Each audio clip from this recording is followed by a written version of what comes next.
60 વર્ષના હો ને તમે 25 વર્ષના હો ને એમ કહો ને કે બેન કેમ છો એટલે રાજી થઈ જાવ, એ ભૈયા વીરા ખૂબ આશીર્વાદ તને, એના બીજા 5-10 વર્ષ વધી જાય. અને 60 વર્ષે મને બોન કીધી,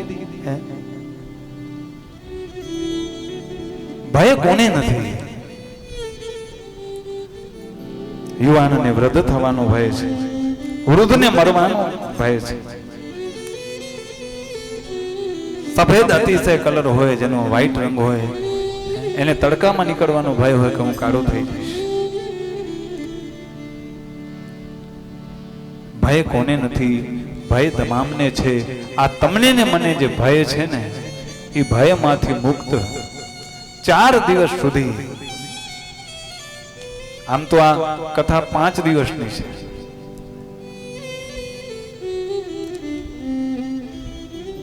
પણ 5 દિવસ સુધી આયોજન ન કરી શકે આપણે. 4 દિવસ કથા કરી છે, પણ વાંધો નહીં. હરિ અનંત, હરિ કથા અનંતા. 5 દિવસમાં પૂરી ન થાય અને 50 દિવસમાં પૂરી ન થાય, કારણ કે હરિ અનંત, હરિ કથા અનંતા ચાલુ જ રહેતી હોય. એટલે 4 દિવસમાં જેટલો ન્યાય અપાશે એટલો આપશું. પણ મને વિશ્વાસ છે કે 4 દિવસ સુધી તમે એક જ આસન પર આવીને અહીંયા બેસવાનું અને 4 દિવસ સુધી કથા સાંભળવાની, તો તમને આનું પુણ્ય મળે. પણ મને લાગે છે આવું કીધું તો કાલથી ઝઘડા થઈ જશે.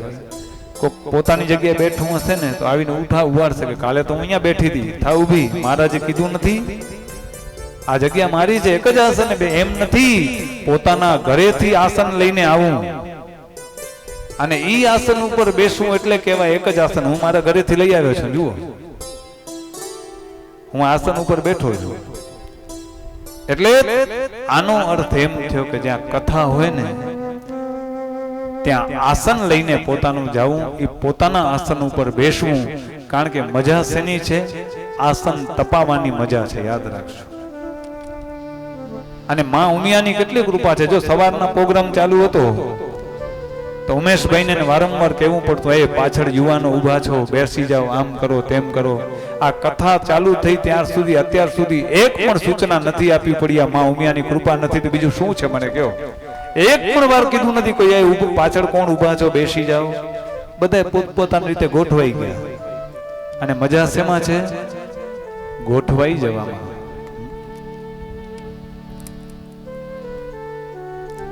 એટલે ઉમા પ્રાગટ્ય કથા સાંભળવાથી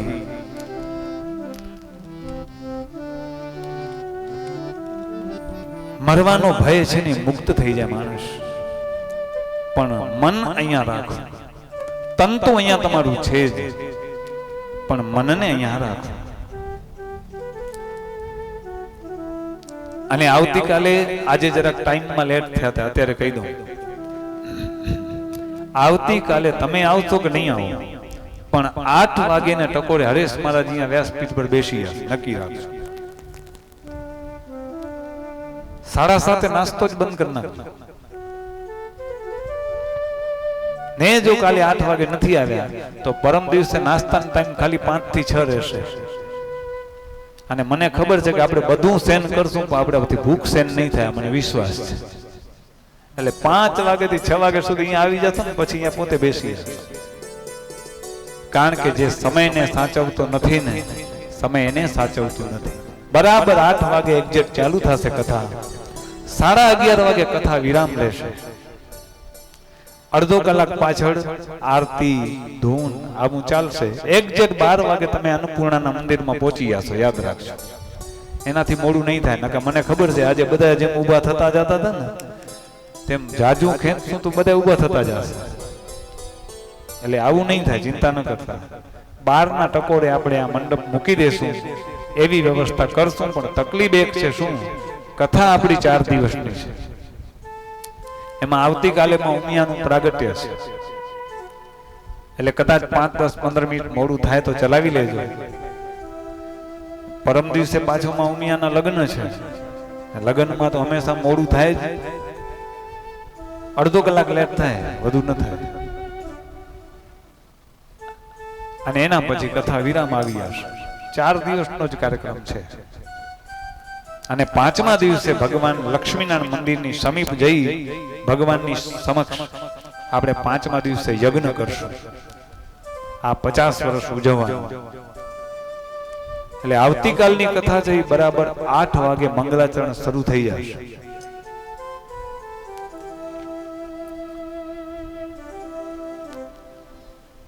એટલે આજે તો બપોરે મોડું થયું હતું એટલે મોડું થયું, પણ આવતીકાલે મોડું ન કરતા. કારણ કે શ્રોતાનો પહેલો નિયમ એ છે કે વક્તાના આવી ગયા પહેલા આવીને બેસી જવું, અને વક્તા અહીંયાથી નીકળી જાય પછી તમારે અહીંયાથી ઊભા થવું. આ નિયમ છે. હવે કેટલા તમે પાડી શકો છો એ જુઓ, અને મને વિશ્વાસ છે કે તમે પાડશો.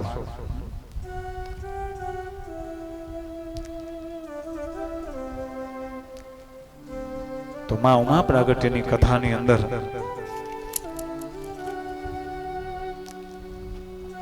માણસનું મૃત્યુ સુધારવાની વાત કરે છે. પછી ઉમા પ્રાગટ્ય કથાની અંદર શું આવે છે તો વક્તાના લક્ષણ આવે છે. સાંભળજો, વક્તાના લક્ષણો કયા છે.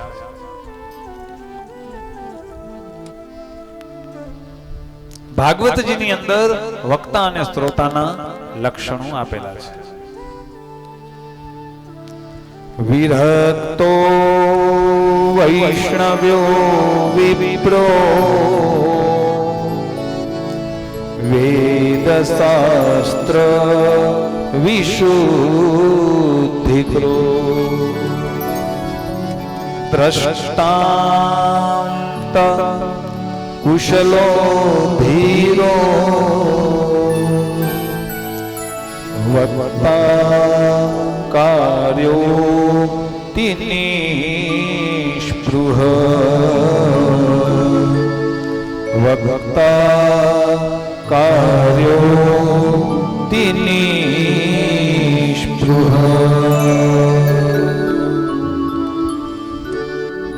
સૌથી પહેલું લક્ષણ આપ્યું છે વિરક્ત હોવો જોઈએ. વિરક્તની અંદર શું? વિરક્ત કોને કહેવાય?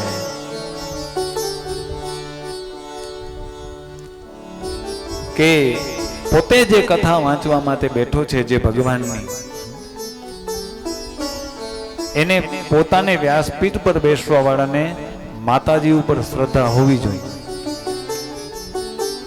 જો મને શ્રદ્ધા ન હોય અને હું કથા વાંચું તો એનું મને ફળ ન મળે ને તમારામાં ઉતરે નહીં. એટલે સૌથી પહેલું લક્ષણ જે વિરક્ત હોવું જોઈએ, એને પોતાને ભગવાનમાં પ્રીતિ હોવી જોઈએ, પ્રેમ હોવો જોઈએ. અને બીજું કીધું છે વૈષ્ણવ. વૈષ્ણવ કોને કહેવાય? મારો નરસિંહ મહેતા કહે વૈષ્ણવ જન તો તેને રે કહીએ જે પીડ પરાઈ જાણે રે.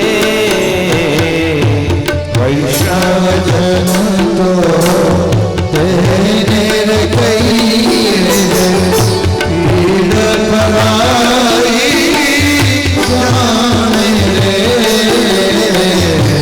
પર દુખે ઉતાર કરે તોય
કામ ક્રોધ નિવાર્યા રે વરદો ધીર કપટ રહિત છે વરદો ધીર કપટ રહિત છે કામ ક્રોધ નિવાર્યા રે બને નરસૈયો દર્શન કરતા બને નરસૈયો દર્શન કરતા ઉડતો તેરે તારા રે કૃષ્ણ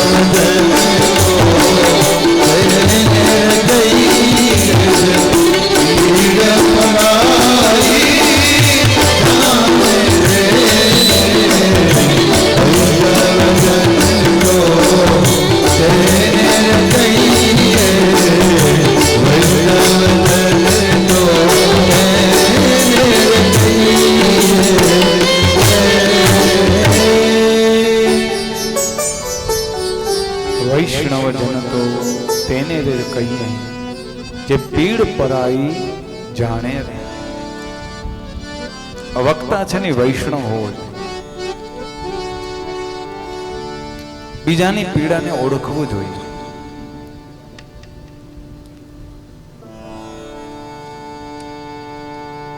બીજાની પીડાને ઓળખી, જેમ કોઈ ડોક્ટર હોય એ ડોક્ટર પાસે જાઓ એટલે પહેલા શું કરે?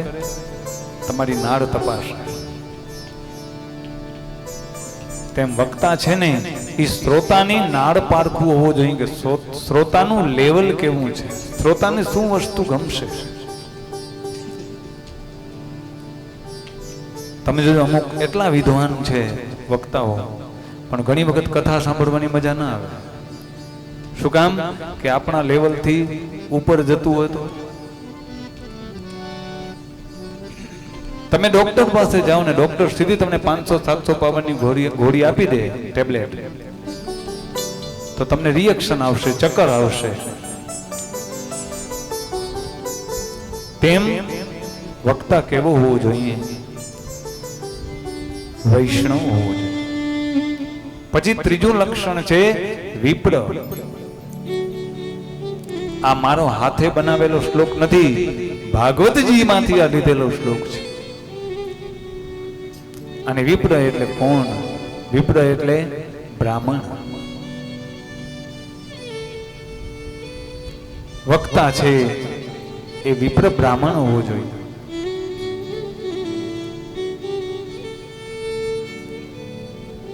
ચોથું લક્ષણ આપ્યું છે વેદ શાસ્ત્ર વિશુદ્ધિકૃત. વેદ અને શાસ્ત્રથી શુદ્ધ કરેલું અહીંયા પીરસાય. એમ નહીં કે અહીંયાથી ગમે તે પીરસો નહીં. અહીંયાથી તમે ગમે તેમ ન બોલી શકો. એમાં હવે તો પાછું થઈ ગયું એવું છે, લાઈવ આવે છે. તમને બહુ શબ્દ વિચારીને બોલવા પડે, નહીં તો શબ્દની બહુ મોટી કિંમત તમારે ચૂકવવી પડે. અત્યારે મને કાંઈ તમને કહેવાનું જરૂર નથી. અત્યારે મોટો વિરોધ ચાલી રહ્યો છે. शब्द विचार के बोलिए, शब्द के हाथ न पाओ. एक शब्द है औषधि और एक शब्द है घाव. अरे शब्द बहु विचारीने बोलवा पड़े व्यासपीठ ઉપર. નહીંતર જે સમાજે તમને વ્યાસપીઠ ઉપર બેસાડ્યો એ હાથ પકડીને નીચે ઉતારી દે. યાદ રાખજો. એટલે વેદ અને શાસ્ત્રથી શુદ્ધ કરેલું હોવું જોઈએ.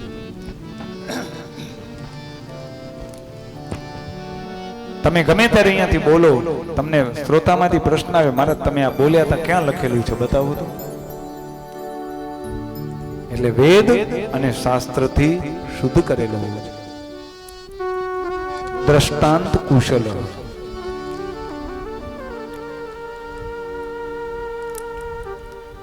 દ્રષ્ટાંત આપવામાં, સમજાવવામાં કુશળ હોવો જોઈએ.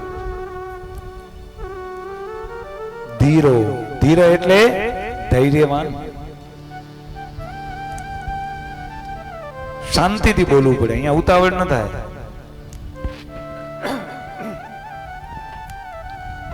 અને નિષ્પૃહ નિર્લોભી હોવું જોઈએ. બધું ભેગું કરી લઉં એવું નહીં. જજમાન જે આપે એમાં રાજી થવું જોઈએ. આટલા લક્ષણો વક્તાના બતાવ્યા છે. અને હવે પછીના લક્ષણ જે છે એ શ્રોતાના લક્ષણ છે. શ્રોતાના લક્ષણની અંદર શું કહે છે ભાગવતજી?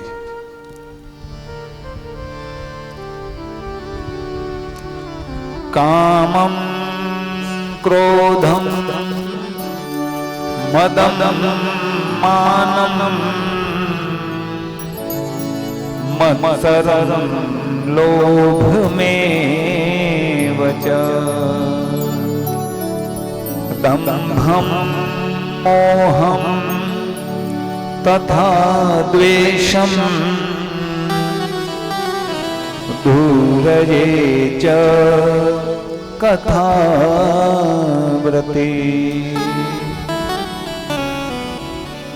સૌથી પહેલું છે કામમ.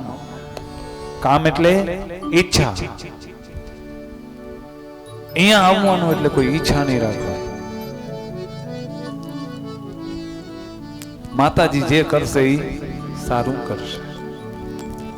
બીજું છે ક્રોધમ. આ કથાની અંદર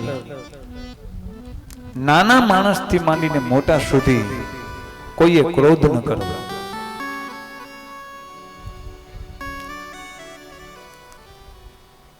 ત્રીજી વસ્તુ છે મદમ. મદમ એટલે અભિમાન. અહીંયા અભિમાનથી ના આવો. તમે ભલે તમારા ઓફિસની અંદર 500 જણાના હેડ હો, પણ અહીંયા માં ઉમિયાના બધા દીકરાઓ સંતાન એક સરખા છે. યાદ રાખજો.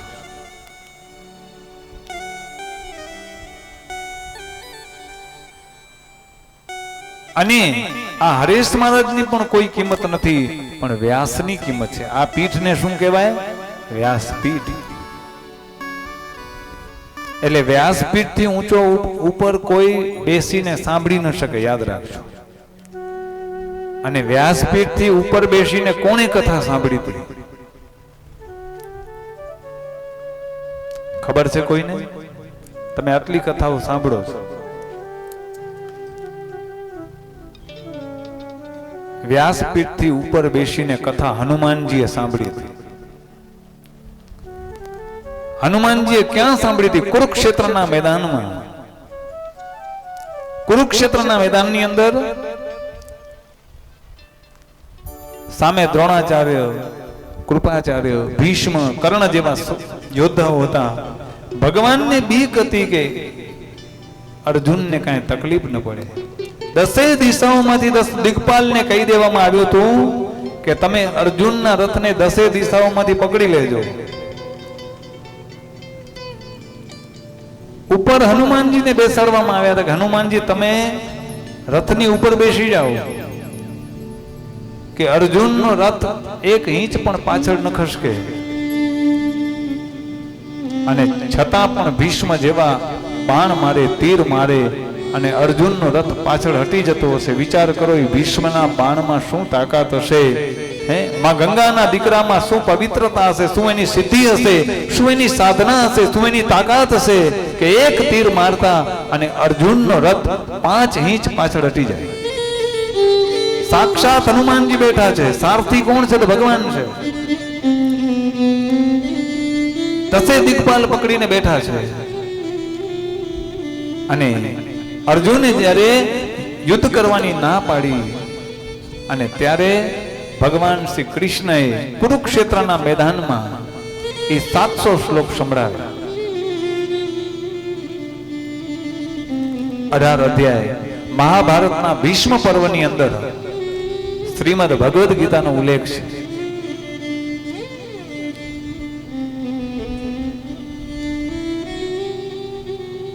અને એ જ્યારે ભગવદ ગીતા ભગવાને સંભળાવી લીધી, પૂરી થઈ, અને પછી ઉપરથી હનુમાનજી આવ્યા અને હનુમાનજી ભગવાનને પગે લાગ્યા. ખરેખર અદ્ભુત જ્ઞાન તમે આપ્યું, મને બહુ આનંદ થયો. ભગવાન કે બધી વાત સાચી, પણ હનુમાનજી તમે હતા ક્યાં?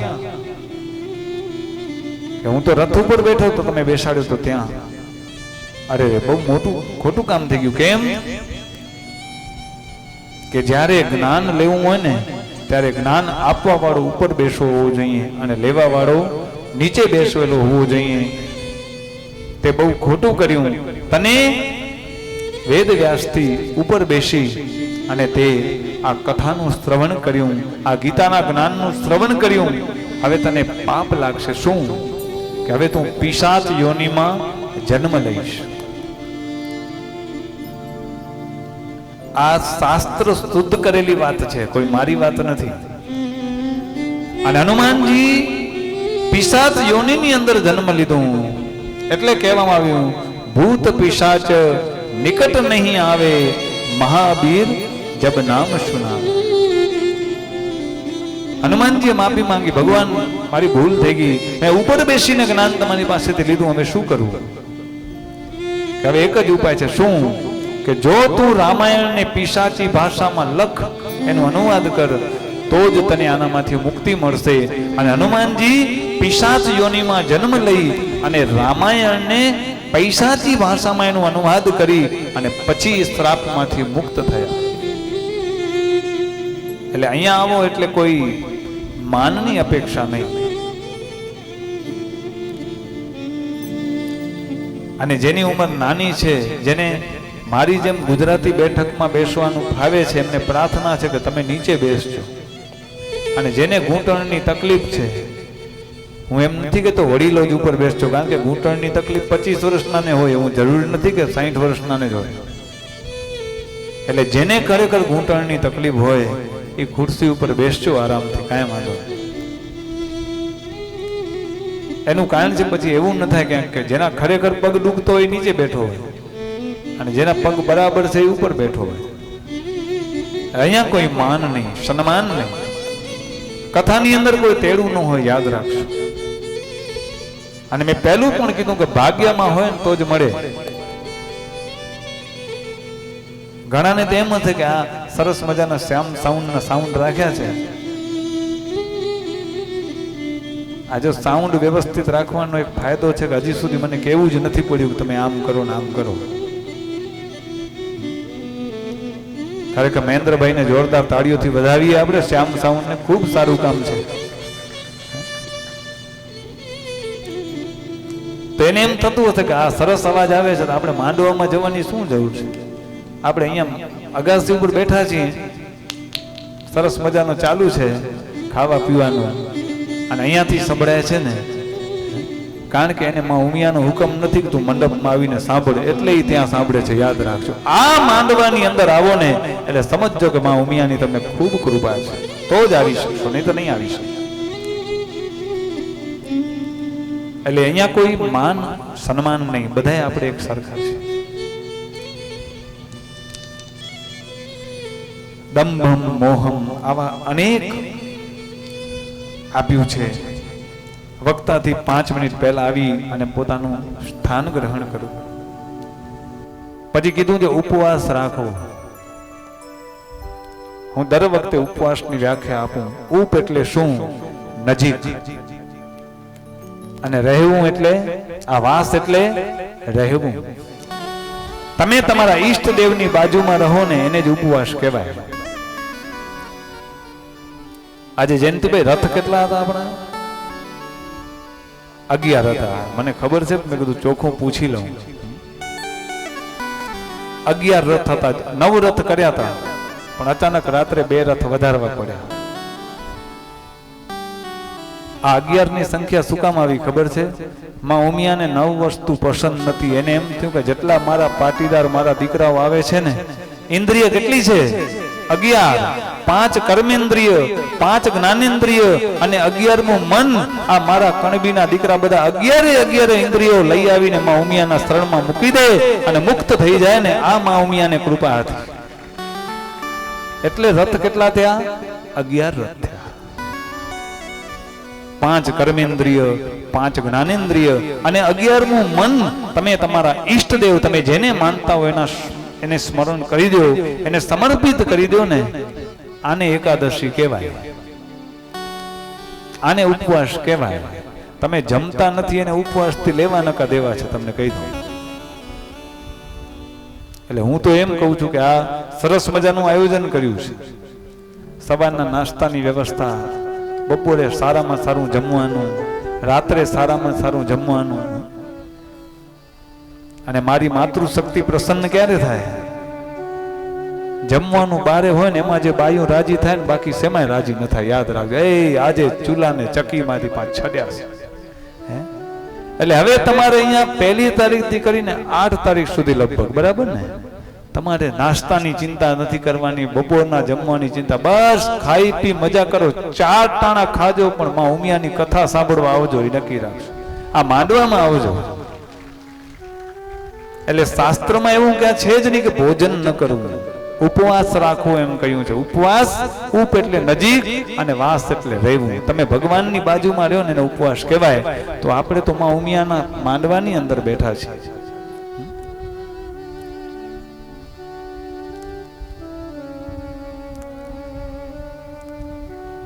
પણ પ્રાર્થના છે કે તમે ઉપવાસ ન કરી શકો તો કાંઈ નહીં, પણ માં ઉમિયાની ઉપાસના કરજો, તમારો બેડો પાર થઈ જશે. નક્કી રાખજો, ઉપાસનાનું મહત્વ છે.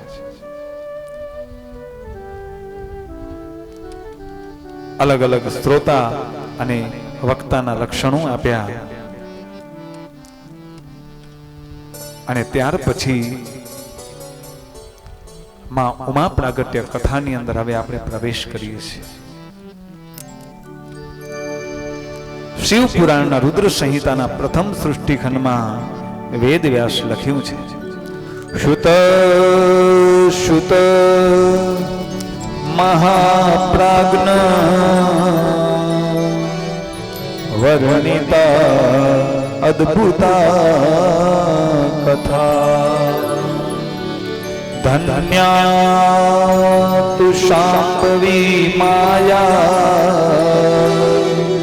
તદધીનમ ચ ચરાચરમ.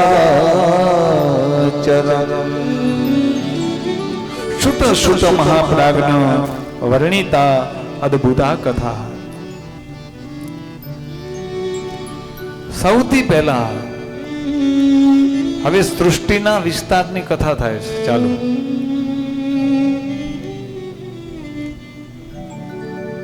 કે સૌથી પહેલા ભગવાનનું અર્ધનારેશ્વર સ્વરૂપ હતું.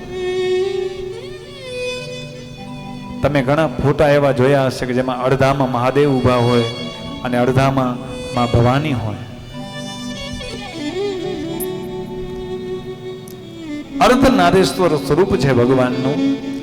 અને અર્ધનારેશ્વર સ્વરૂપમાં ભગવાનને વિચાર થયો કે આમ અને આમ આપણે બંને એકલા જ રહીશું તો આ સૃષ્ટિનો વિસ્તાર નહીં થાય. આ સૃષ્ટિનો વિસ્તાર કઈ રીતે થશે? આ સમયે બંનેને વિચાર આવે અને કહેવા લાગ્યા કે આપણે બધું જ કાર્ય સંભાળી શકે એવા કોઈ વ્યક્તિનું આપણે સર્જન કરીએ. અને જ્યાં આમ વિચારે છે ત્યાં અર્ધનારેશ્વર જે ભગવાન હોય છે એના ડાબા અંગમાંથી અમૃતનો સંચાર થયો અને એક સુંદર પુરુષ ઉત્પન્ન થયો છે. આ પુરુષ ખૂબ શાંત, સુંદર, સત્વગુણથી ભરપૂર, કમળ જેવો નેત્રવાળો, લાંબી ભુજાઓવાળો પ્રગટ થયા અને અર્ધનારેશ્વરને પ્રણામ કર્યા છે. સૌથી પહેલા શિવ અને શક્તિ બહુ રાજી થયા. ભગવાન પૂછે છે કે મારું નામ શું? શિવ અને શક્તિ કહેવા લાગ્યા કે તમે ખૂબ વ્યાપક હોવાથી તમારું નામ વિષ્ણુ કહેવાશે. અને ભગવાન વિષ્ણુ સ્વરૂપે પ્રખ્યાત થયા. આ સૃષ્ટિના સર્જનની કથા ચાલુ છે. અર્ધનારેશ્વર સ્વરૂપમાંથી સૌથી પહેલા કોણ પ્રગટ થયા? ભગવાન વિષ્ણુ પ્રગટ થયા છે. શિવ અને શક્તિ અંતર્ધાન થઈ ગયા, હૃદયમાં શિવનું સ્મરણ કરવા લાગ્યા. અને ત્યારે ભગવાન ધ્યાનમાંથી જાગૃત થયા અને જ્યાં કોઈ જોયું ત્યાં તો ભગવાનના અંગમાંથી પાણીની ધારાઓ વહેવા લાગી. આ પૃથ્વીમાં જે કંઈ શૂન્ય હતું ત્યાં જળ ભરાઈ ગયું અને ભગવાન વિષ્ણુ જળમાં લાંબો સમય સૂતા હતા, તેથી એનું એક નામ નારાયણ પડ્યું.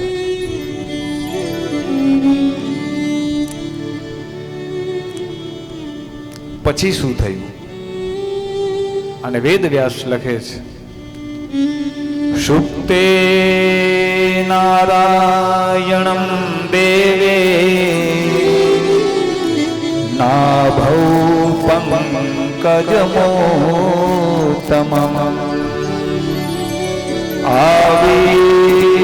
આવિર્બભૂવ સહસા બૃહદ્વે શંકરે છયા બૃહદ્વે શંકરે છયા સુપ્તે નારાયણે દેવે નાભૌ પંકજમુત્તમમ. નારાયણ સૂતા છે અને નારાયણની નાભીમાંથી બ્રહ્માજી ઉત્પન્ન થયા છે. એવું કહેવાય કે જન્મતાની સાથે બ્રહ્માજીએ પોતાની ઉત્પત્તિનું સ્થાન શોધવા લાગ્યા કે હું જન્મ્યો ક્યાંથી, મને ખબર નથી. અને સેંકડો વર્ષ સુધી જ્યાં ભટક્યા છતાંય કાંઈ મળ્યું નહીં, ત્યારે અર્ધનારેશ્વર સ્વરૂપે આકાશમાંથી આકાશવાણી થઈ છે. આકાશવાણી થઈને કીધું, હે બ્રહ્મન, હે બ્રહ્મા તું તપ કર. બ્રહ્માજીએ 12 વર્ષ સુધી તપ કર્યું અને પછી ભગવાન વિષ્ણુ ચતુર્ભુજ સ્વરૂપે પ્રગટ થયા અને બ્રહ્માજી વિષ્ણુને ઓળખી શક્યા નહીં. બ્રહ્માજી પૂછે, તમે કોણ છો? અને ત્યારે વિષ્ણુ ભગવાને કીધું, હે વત્સ, હે બાળક. અને બ્રહ્માજીને ખોટું લાગ્યું. વિષ્ણુને ઠપકો આપે છે કે હું તો સ્વયંભૂ છું, અજન્મા છું, અને તે મને વત્સ એવું શા માટે કીધું? વત્સનો અર્થ થાય દીકરો. તે મને પુત્ર કેમ કહ્યું? ભગવાન નારાયણ સમજાવે છે, પણ બ્રહ્માજી સમજ્યા નહીં.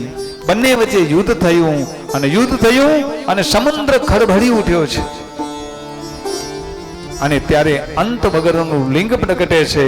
વિષ્ણુ કહે છે કે હે બ્રહ્માજી, આપણા બે વચ્ચે આ ત્રીજું કોણ પ્રગટ્યું? અને યુદ્ધ બંધ કરી અને લિંગની તપાસ કરવા જાય. ભગવાને વિષ્ણુ વરાહનું રૂપ લીધું, નીચે ગયા અને ત્યારથી શ્વેત વરાહ કલ્પ શરૂ થયો. આપણે જે સંકલ્પ બોલે છે ને મહારાજ, ઓમ વિષ્ણુર વિષ્ણુર વિષ્ણુર શ્રીમદ ભગવતો મહાપુરુષસ્ય વિષ્ણુરાગ્નયા વર્તમાનસ્ય અદ્ય બ્રહ્મણો દિવ્યપરાધે શ્રી શ્વેત વરાહ કલ્પે. આ શ્વેત વરાહ કલ્પ ત્યારથી શરૂ થયો. બ્રહ્માજી હંસનું રૂપ લઈ ઉપર ગયા, લિંગની ઉપર ગયા પણ કાંઈ મળતું નથી. વચ્ચે ગયા ને ત્યારે પુષ્પ મળ્યું છે અને પુષ્પને કહ્યું કે તું ખોટી હાજરી કહેજે કે મને એનું ભગવાનનું ઉપરનું રૂપ મળી ગયું. બ્રહ્માજી ખોટું બોલ્યા અને બ્રહ્માજી અને વિષ્ણુને એનો અંત મળતો નથી. અંતે ખૂબ થાકી ગયા અને ત્યારે ભગવાનની સ્તુતિ કરી છે. ભગવાનની સ્તુતિ કરી બંને જણાએ પ્રાર્થના કરી અને પ્રાર્થના કરી ત્યારે ઓમકારનો ધ્વનિ સંભળાયો છે.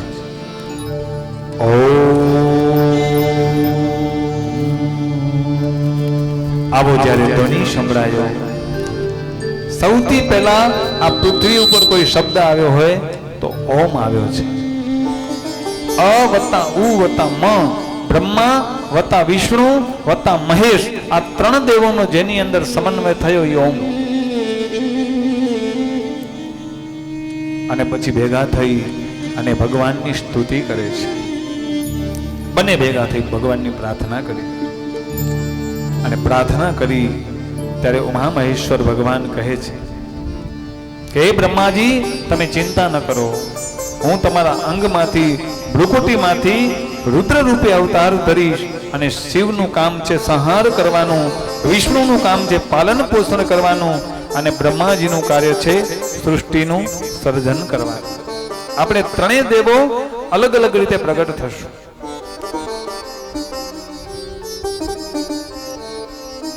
અહીંયાથી સૃષ્ટિની શરૂઆત થઈ.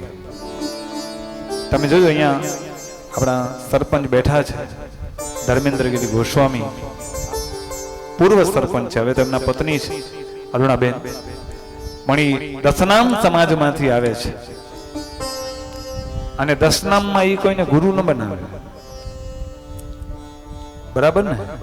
પણ તમે સામે બે જણા મળશો, જ્યારે કોઈ પણ ગોસ્વામી દસનામ ને કોઈ પણ મળે ત્યારે સામે શું કહે? એ ગુરુ ઓમ નમો નારાયણ, આવું કહે છે ને, ઓમ નમો નારાયણ. કાંઈ એમ નથી કહેતા ઓમ નમઃ શિવાય. નહીં તો તમે તો દસનામના ભક્ત છો ને. તમારો જન્મ શેનામાંથી થયો? મહાદેવમાંથી.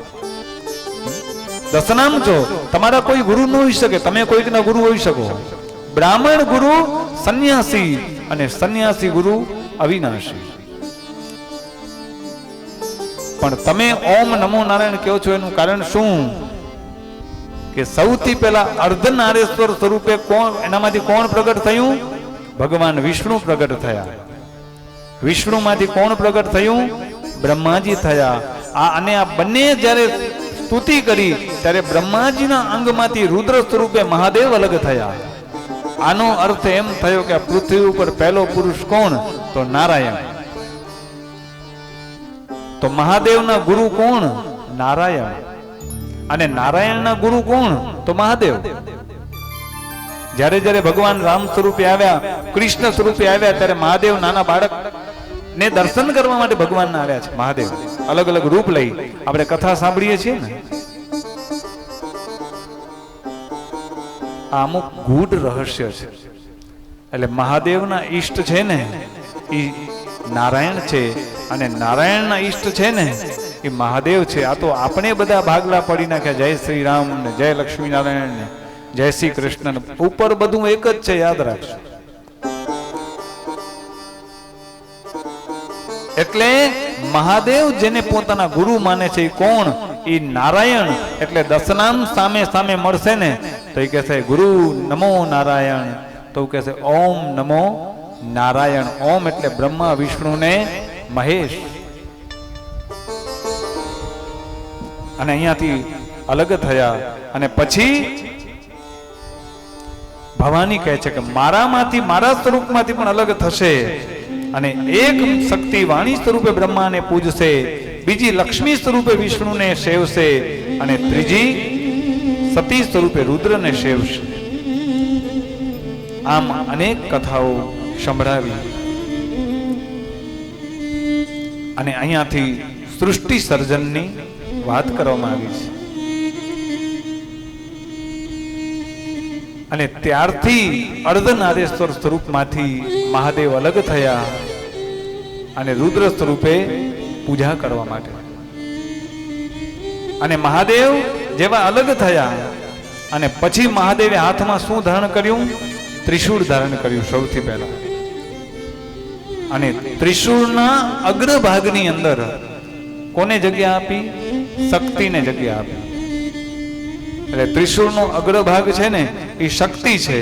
આજ પણ જો કોઈ મનુષ્ય આસુરી ભાવના વાળો થઈ અને શિવના તપમાં ખલેલ પહોંચાડે ને ત્યારે ભગવાન શિવના ત્રિશૂળના અગ્રમાંથી બિરાજેલા માં શક્તિ રુદ્રાણી ઉગ્ર સ્વરૂપ ધારણ કરે. અને આ ઉગ્ર સ્વરૂપ એ કયું છે? જોગણી સ્વરૂપ છે.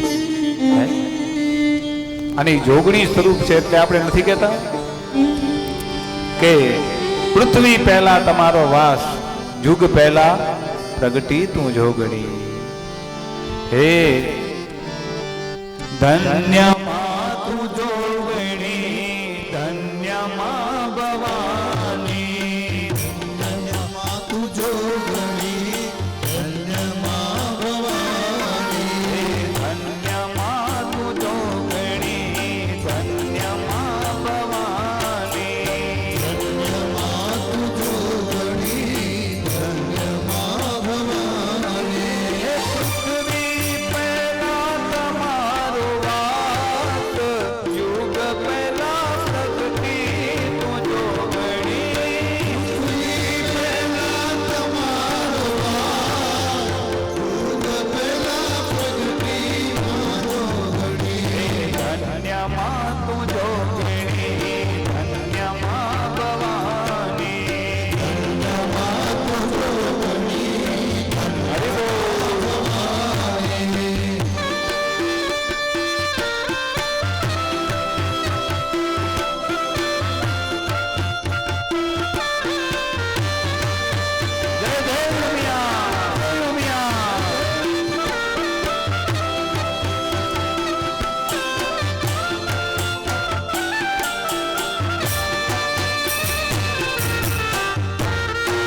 કડવાત કુળની માં, કડવાત કુળની માં, દુનિયા રે માવડી, તમે મને મારા રે લગાડી રે.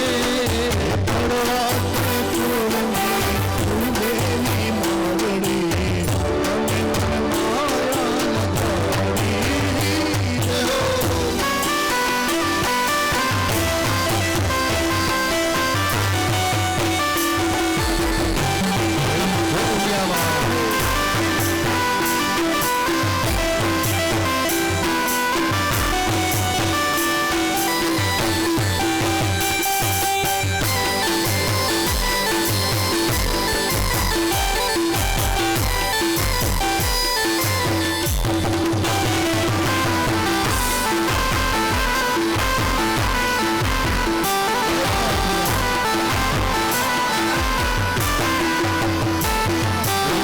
તાળી પાડો તો યાદ